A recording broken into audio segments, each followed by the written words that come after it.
Hi, beautiful souls, and welcome back to this Astrology, Human Design, and Gene Keys channel with me today, Tan. And we're going to be diving deeper into Gene Key 54 and Human Design Gate 54 today, which is corresponding to the zodiac sign of Capricorn.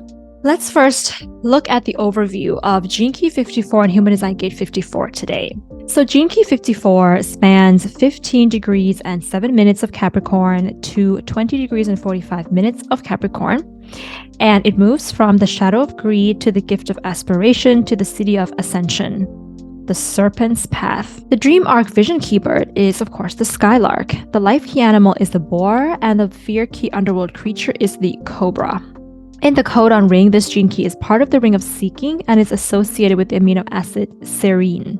In the 64 I Ching hexagram, this hexagram is a thunder over lake, called the marrying maiden. The power of spirit unlocking the vaults of vitality. The programming partner of this gene key is Gene Key 53, which is Cancer archetype. So I highly recommend that you also check out the video that I made on Gene Key 53 because that will offer a balancing complementary energy to Gene Key 54 if you are in the excessive or the repressed version or the energy of Gene Key 54. And in human design, this gate is located in the root and is connected to gate 32 in the spleen via a channel called the channel of respect or transformation, with a shadow called a disrespect, a gift of respect, and a siddhi of reverence. So if you have this gene key somewhere in your body graph or in your chart somewhere, some of the traits that you might have is that, number one, you are going to be somebody who is business-minded. And if you are not business-minded, I would highly recommend that you look into why that might be. Do you have some kind of aversion to business? Was there a conditioning in your family? A kind of mindset about business that causes you to shy away from that? Are there judgments related to that? Is your mind trying to rule your heart and your energy? Because this is the number one gene key. Well, not the number one, but the top 3 gene key that has to do with business.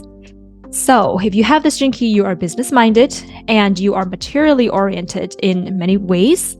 But not only that, but you balance your need to be materially successful with your need to be spiritually successful. So you're always straddling these two lines of material and spirit.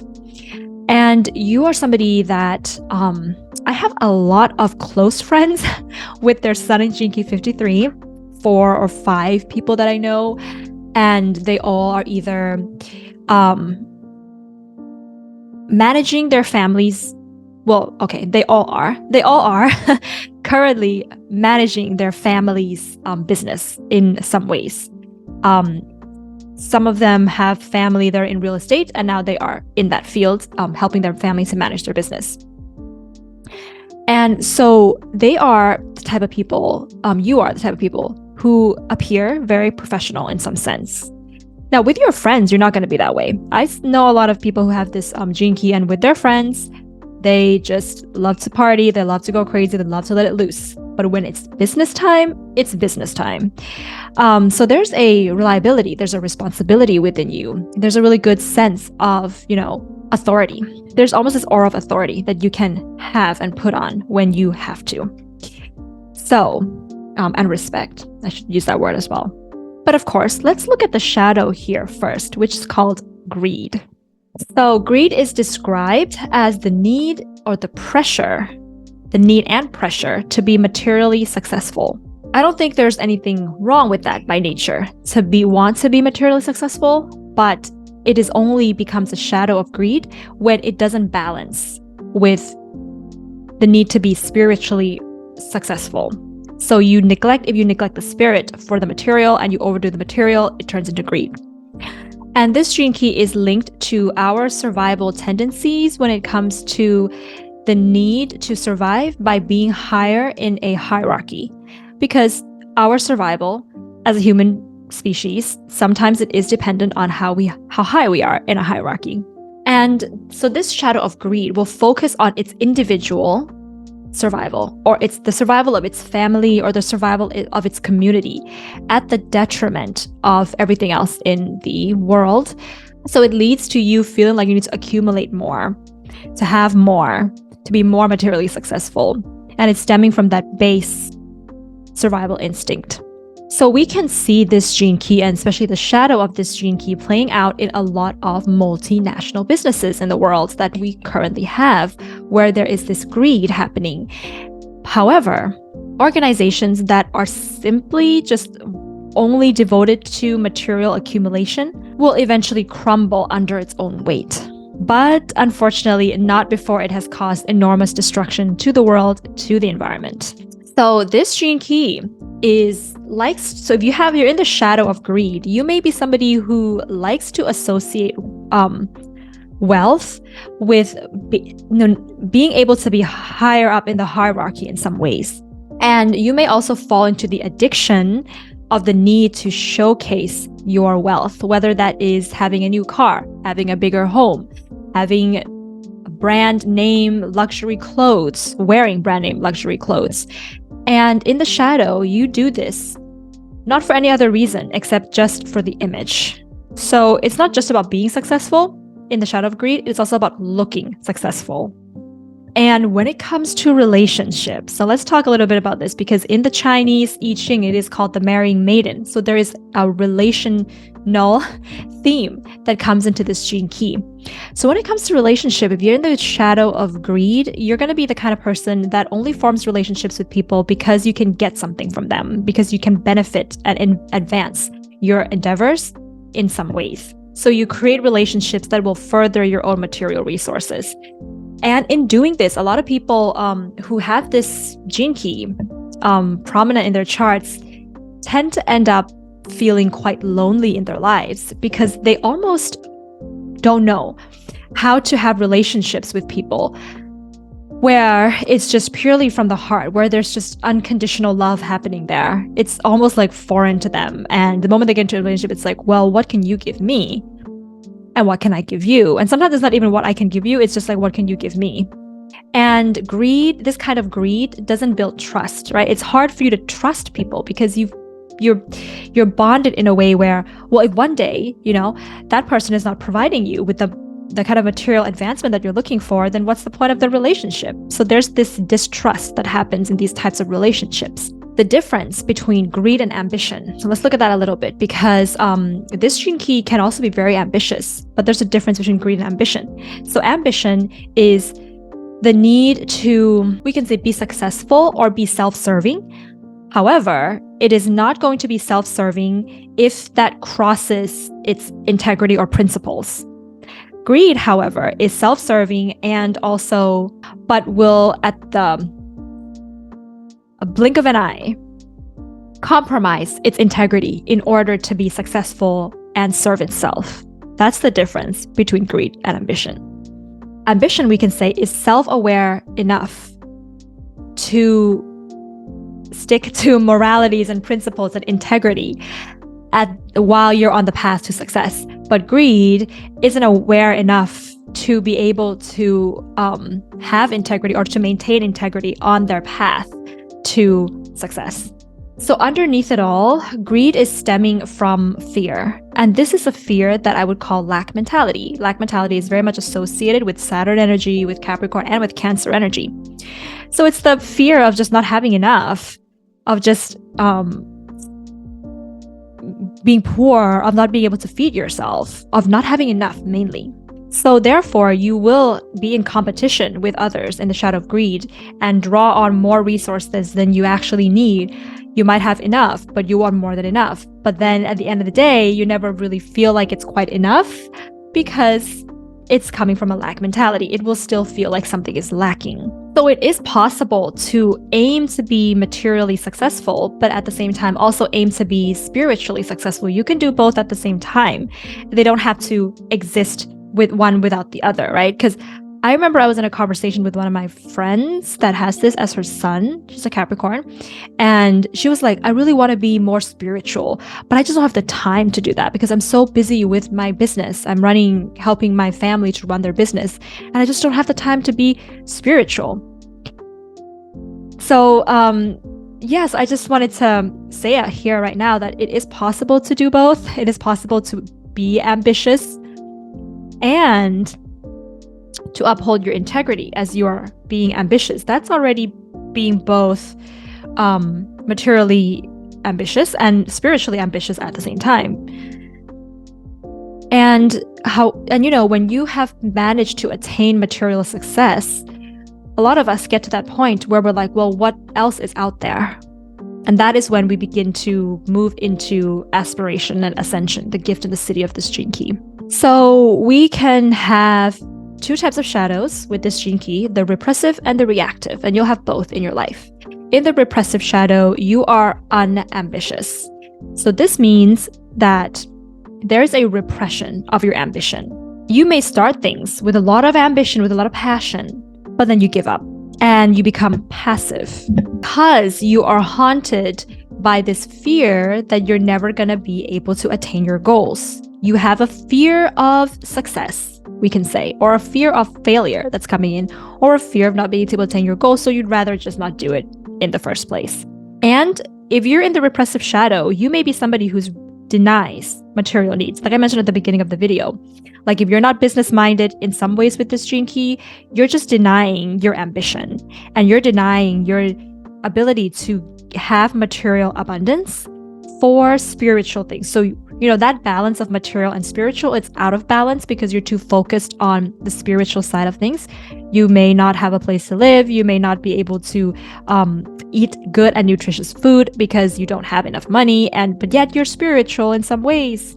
So your physical nature is somehow denied, and even your health can be compromised. The other reactive nature, of course, is the overt, greedy nature that we are familiar with. And this is when there is an obsession with material accumulation as an expression of your rage, of a rage of something deep inside of you. You are blinded by your own need to make more and more and more money. For what? Your greed will begin to close down your heart, making it hard for you to be in relationships. So these are the lonely people.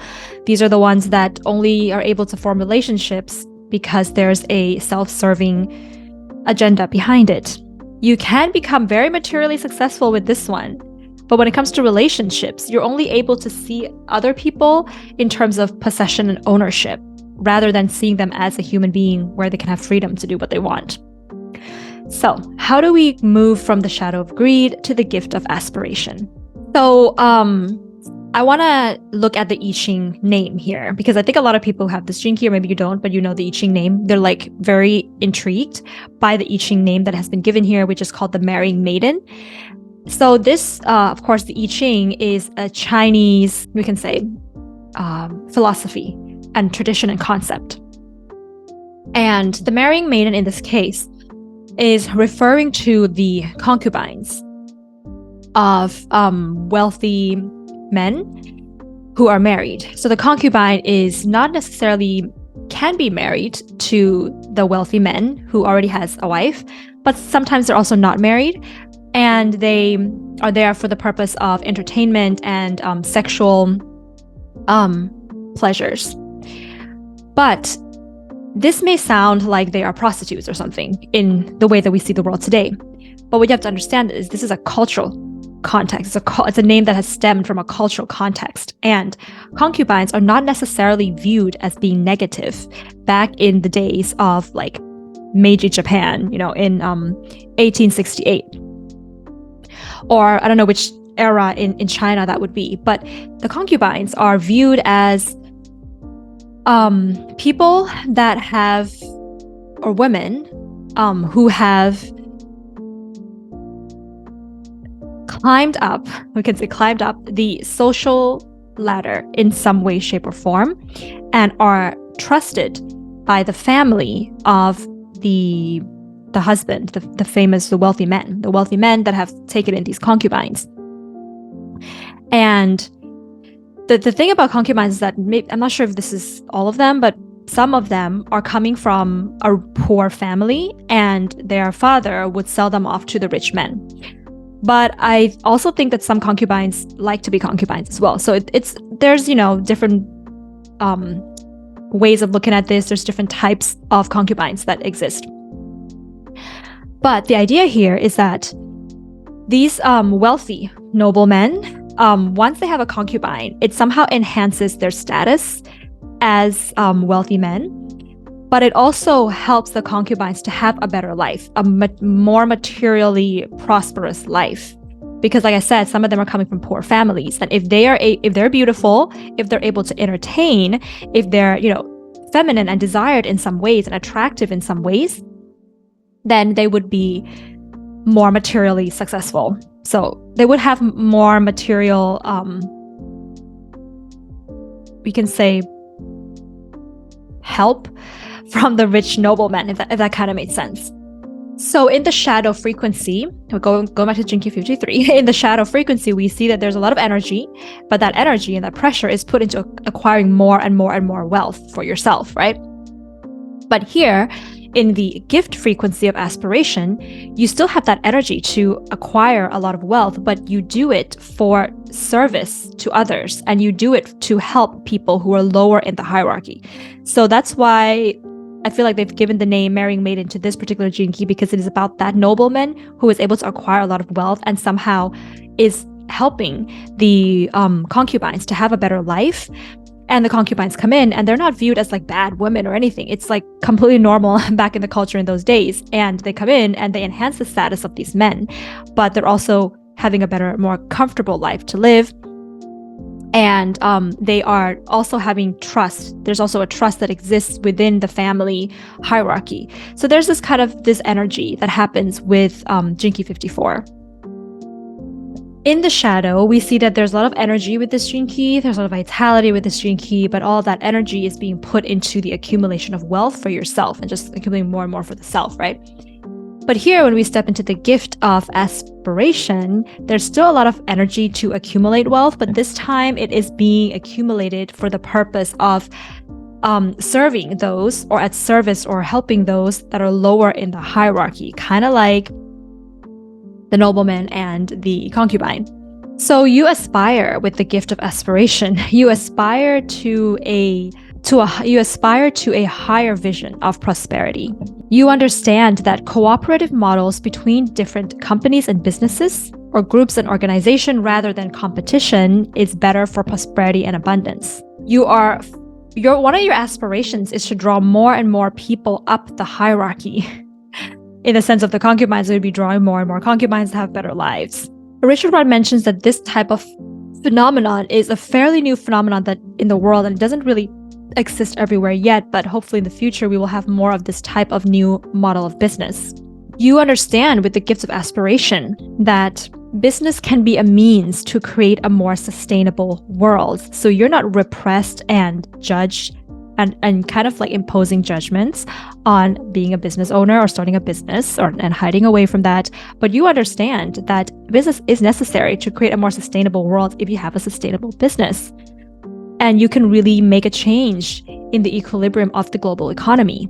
So the 54th gene key has to do with the way that our memory is stored and transferred through the liquid in our cells. So in the shadow frequency, the memory, the 54th gene key, only remembers the ancient fear of not surviving and needing to climb up and push other people down and climb up the hierarchy of the past. However, in the gift frequency, this turns into an instinctive understanding that if money is kept in a liquid state rather than a static state, and it is allowed to flow between people and organizations, prosperity will be created. So it's the same law that is applied in the human body. Like, we need to move water in our body. We need to move our body to be healthy, to feel better. Just like money, it needs movement. It needs to flow between people. There needs to be investment made. And then once you make money from that investment, you need to put it in somewhere else to make something better happen. And not just with money, but also with your resources as well. Because the flow of prosperity is directly related and proportional to the flow of energy at all levels of your life, beginning with your body. So the flow of prosperity is proportional to the flow of energy in your life, beginning with your body. And so this gene key is going to be linked to Kundalini energy. And there's a particular Kundalini energy which I've been doing for about, well, by the time I'm releasing this video, I might be up to 90 days already. But it's a prosperity Kundalini yoga meditation, and it is amazing. It has woken up my spine, and it has brought so much prosperity into my life. Like, I cannot even tell you guys, like, how much prosperity it has brought into my life in ways that I didn't even imagine. So I highly recommend, like, if you have this gene key, or maybe you have the programming partner like me, you have the 53rd gene key, and you have this potential to evoke prosperity in your life, like, try some Kundalini types of yoga or meditation. You don't have to do it in a very excessive way. But of course, you want to be mindful of your health when you're doing this, and you also want to make sure that you're researching or checking in with a more professional as well. But it's been pretty safe so far for me. I've not experienced anything that I would say was dangerous for me. But it has brought prosperity into my life, and in ways that I did not imagine as well. So waking up and allowing things to flow in your body will allow energy to flow within your life, and will allow prosperity, will make way, will give space for prosperity to then come into your life. So let's look at the gift of ascension with this gene key and what that means. So Richard Rudd describes ascension as being the continual alchemical transformation of matter into spiritual essence. So you still have that energy, right? Which in the gift, in the shadow, is this energy to ascend or to climb up the social hierarchy, the material hierarchy. Now it becomes the need or the pressure to climb up the spiritual evolutionary ladder, very much the serpent's path. So yes, like Kundalini, like I mentioned previously.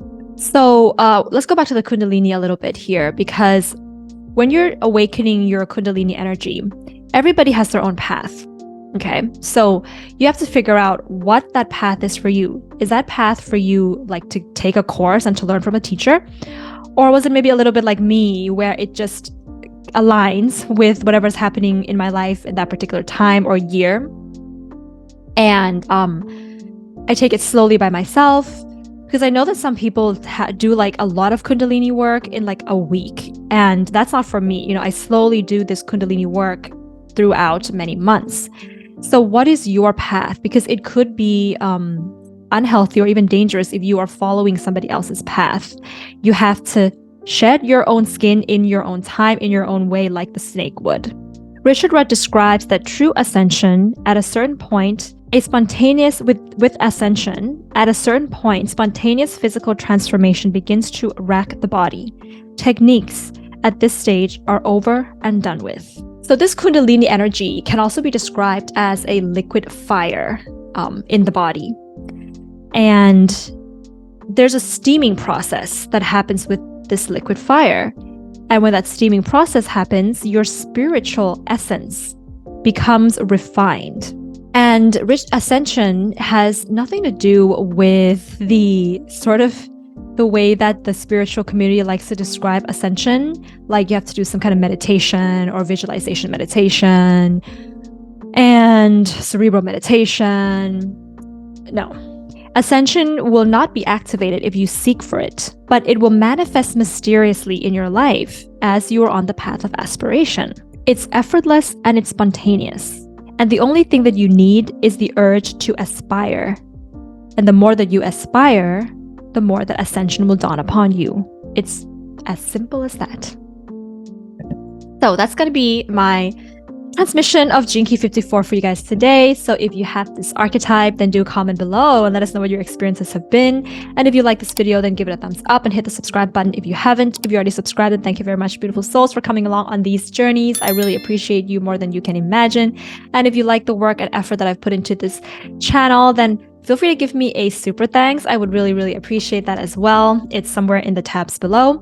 And if you guys are interested in any kind of reading, then head over to my astrology website, tanastrology.com. Well, that's it for today, beautiful souls. Sending you a day filled with aspiration and ascension and love. Bye.